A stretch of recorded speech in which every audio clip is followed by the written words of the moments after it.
Okay, so every photographer has a favorite lens, right? Most of the case, I find this to be true. Everybody has that one special kit in their bag that they're never gonna part ways with. And that's the same thing when it comes to me. So I know what a lot of you guys are thinking out there. You're thinking it's gotta be the 110. The 110 for the GFX, it's a beast. People have raised this lens from the ashes to the high heavens, saying it's the best portrait lens ever made when it comes to medium format. It just excels in every way or form, right? So it's got to be the 110. I own the 110. I shot a lot with the 110, especially when it comes to weddings. I love using the 110 when it comes to weddings.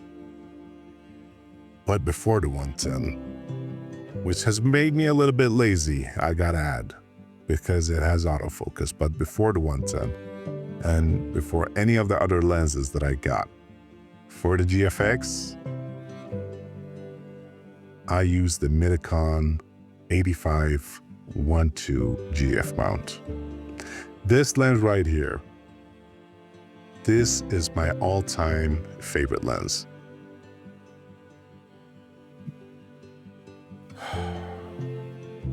And that's because of a couple of different reasons. One of the reasons being that I've said this a lot before in my videos, and I've said this to other photographers millions of times. But one of the biggest reasons why I love this lens, it's manual focus. When you work with a manual focus lens compared to a lens that has autofocus,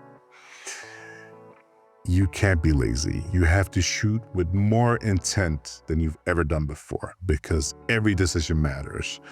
If you want to nail focus, it's up to you. I've actually shot engagement shoots with this lens where I only have a single opportunity to catch that special moment. And most of the time, it's been a success. I don't know why, I don't know how, because it should be the other way around. It should be that I fail at nailing focus and just don't capture the moment that's presented in front of me, but that's not the case. When I use this, it's so intuitive, even though it's a manual focus lens. It provides that magic and that structure that I need, even in a moment like that. So both engagements and weddings. So that's reason number one. Reason number two, the bokeh on this thing, even compared to the 110, it's just something else. It reminds you more of that heliospectra kind of vibe with those old telescopic lenses where the background isn't just blurred, it's almost spinning like a tornado in the background as well. It just does something. It's even at f2, f2.2, not just down at f1.2. I rarely shoot it at 1.2. I guess 1.2 on this is the full frame equivalent of 0.95. The nose and the ears, if you're shooting 1.2 and if you don't have enough distance, it's almost most definitely going to be out of focus. It's going to look weird. So most of the time I shoot this at f2.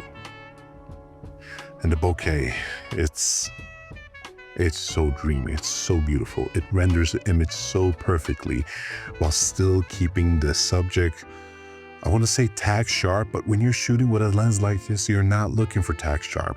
Tack sharp isn't always the solution. It's not what you want. Sometimes you want a little bit of character. Sometimes you want a little bit of movement, a little bit of blur in your images. Now I know a lot of people are not going to agree with me on that. They're always looking for the sharpest image. As you see on Facebook, people upload their images. Why isn't my photo sharp enough? Just stop focusing so much on sharpness. It's not that what photography is all about, okay? So we got manual focus, we got dreamy bokeh, and the lens besides those two facts just feels solid. I guess it's like a combination. I guess it's mostly like aluminum. It's got to be like some sort of heavy aluminum. And it just renders the images so beautifully. And besides that, it's like 1/3 of the cost of the 110. This costs like, I think nowadays you can get it for around $600 to $700 US.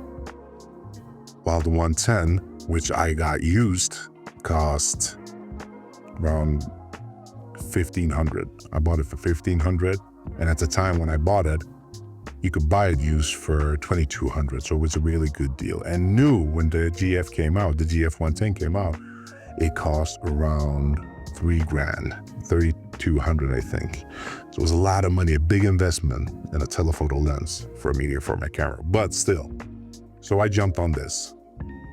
And with this, I have created some of the most beautiful, stunning images that I am so proud of myself. I'm speaking for me now. It's never gonna leave my kit. This is my all-time favorite lens. This is the Mitakon 85mm 1.2. I hope this video gave you some sort of clarity if you're thinking about picking up a telephoto lens for your GF system, and that it doesn't have to all be about the latest and greatest, what has great autofocus, and which is the sharpest lens. Move those criteria aside and start thinking about what can give my images more character. That is, in my opinion, what you should be focusing on when choosing a lens.